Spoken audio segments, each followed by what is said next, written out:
ដឹកនាំប្រទេស47ឆ្នាំធ្វើឲ្យសម្ដេចតេជោស្គាល់ស្ទើរគ្រប់រូបជាតិនៃបញ្ហារបស់ជាតិប្រជាជនបញ្ហាតំបន់និងអន្តរជាតិ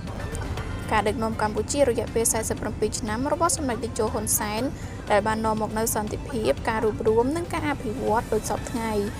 គឺជាលទ្ធផលដែលផ្ដល់ជូនប្រជាជនទូទាំងប្រទេសហើយប្រជាជនទូទាំងប្រទេសក៏បានផ្ដល់នូវសេចក្តីទុកចិត្តគោរពស្រឡាញ់និងគាំទ្រជូនចំពោះសម្ដេចនិងគណៈប្រជាជនកម្ពុជាផងដែរនិងគណៈបកប្រជាជនចំពោះការដឹកនាំជាតិ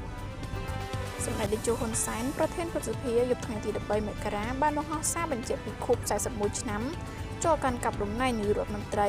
ដែលកាលនោះមានវ័យត្រឹមតែ32ឆ្នាំប៉ុណ្ណោះ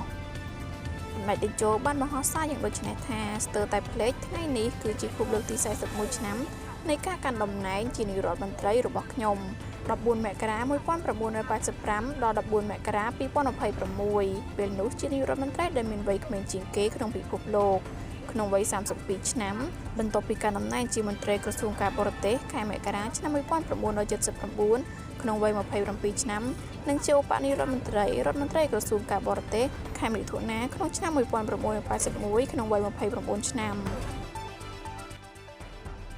សម្ដេចតេជោគូសបញ្ជាក់ថារយៈពេលបំពេញការងារក្នុងរាជរដ្ឋាភិបាលរយៈពេលជាង44ឆ្នាំនិងក្នុងព្រឹទ្ធសភាជិត3ឆ្នាំសរុបជាង47ឆ្នាំធ្វើឲ្យសម្ដេចស្គាល់ស្ទើរគ្រប់រសជាតិនៃបញ្ហារបស់ជាតិនិងប្រជាជនក៏ដូចជាបញ្ហាតំបន់និងអន្តរជាតិ